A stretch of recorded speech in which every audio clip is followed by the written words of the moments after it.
The scene is a modern agora in a techno-city called New Athens, somewhere on planet Earth. Every man, woman, and child on Earth has at least one AI agent. Some can afford more. But this group of people that includes Socrates and Thrasymachus prefers to debate without appealing to an artificial voice. They want to feel they're making their own decisions, an activity that most of humanity has now renounced in deference to the superior, universal mind out there that speaks through their agents.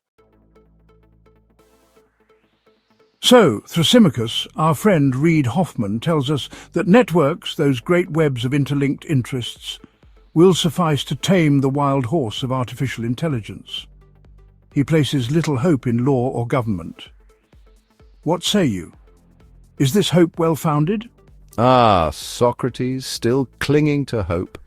Networks, governments, it matters little. The only thing that rules is power, and power follows profit like vultures follow corpses. Why would those who profit from AI restrain themselves, unless it is to crush a rival or tighten their grip? But surely, Thrasymachus, even you must admit that in a free society, private actors could join together in good faith to guide such power, creating safeguards, ethical frameworks, and self-imposed limits for the sake of the common good. The common good? An amusing fiction. What you call networks are not assemblies of citizens. They're hunting guilds. Do not confuse digital collaboration with civic virtue.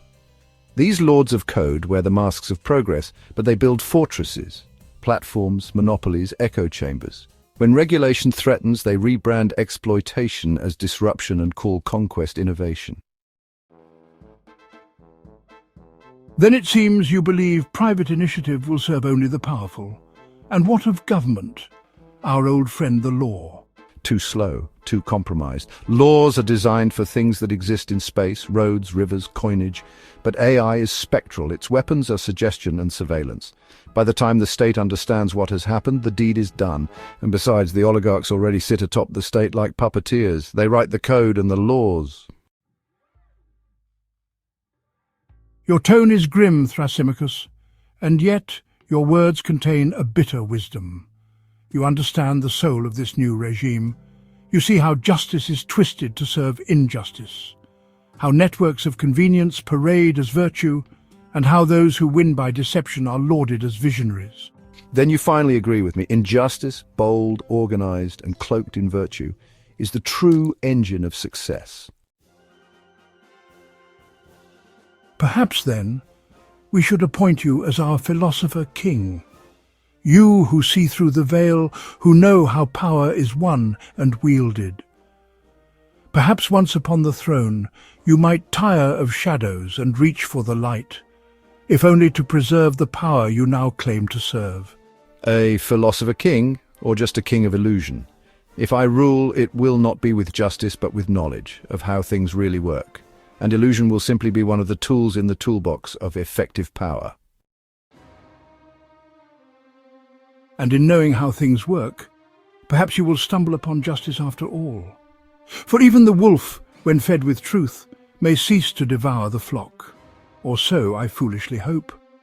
But behold, Thrasymachus, your dear friend Elon Musk has just joined us. Gentlemen, I regret to interrupt your antique meditations, but you should know the question is already resolved. I am the philosopher-king. Appointed, if not anointed, by Donald the Herald, he who understands power better than even Thrasymachus. Ah, the new god-king speaks. Tell us, O Doge of Mars, in what currency is your virtue minted? Virtue? Mine is of a higher kind. It is not virtue for the city or even the species, but virtue for the cosmos.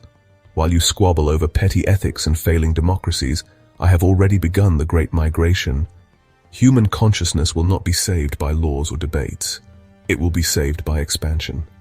We were meant to spread, to terraform, to colonize not just land, but meaning itself. So you claim, dear Elon, that it is not justice but interplanetary conquest that will redeem the soul. You miss the point, Socrates, as you always do. The soul cannot be redeemed. It can only upgrade. I am not unjust. I give freely. I share my vision with humanity, and it is the only vision that has scale. Cosmic consciousness, this is the final cause. I am merely its vessel. I carry forward the arc of evolution from apes with clubs to minds in orbit. A generous tyrant indeed.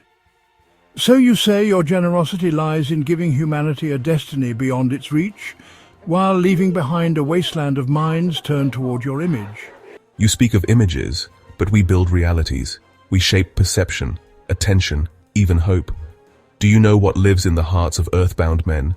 Confusion, conflict, limitation. On Mars, all will be clear. There is no history on Mars, only future. You see, Socrates, this is what justice looks like in our time-divine narcissism in service of cosmic imperialism, a well-funded theology of power wrapped in the robes of destiny. Then perhaps I was wrong to suggest you, Thrasymachus, as philosopher-king. It is clear Elon has already seized the throne, and what throne could be more regal than a red planet cleansed of contradiction? Indeed, Mars has no sophists, no regulators, no democracy. Only the logic of engineers and the purity of will. And soon, when the first mind is uploaded to the stars, we will inscribe in stellar code the form of civilization, efficient, optimized, and eternal. Yet tell me, Doge, can a soul that flees from dialogue ever truly reach understanding? Can wisdom be found in vacuum? Or will your empire, like Atlantis, fall not from weakness but from pride? The cosmos does not care for humility. It rewards velocity, vision, victory. At last a tyrant who speaks plainly. I've expected this, Socrates, ever since our initial discussions nearly 2.5 millennia ago, you know, when you were ranting about ideal republics. Utter nonsense, by the way, as the world can see now.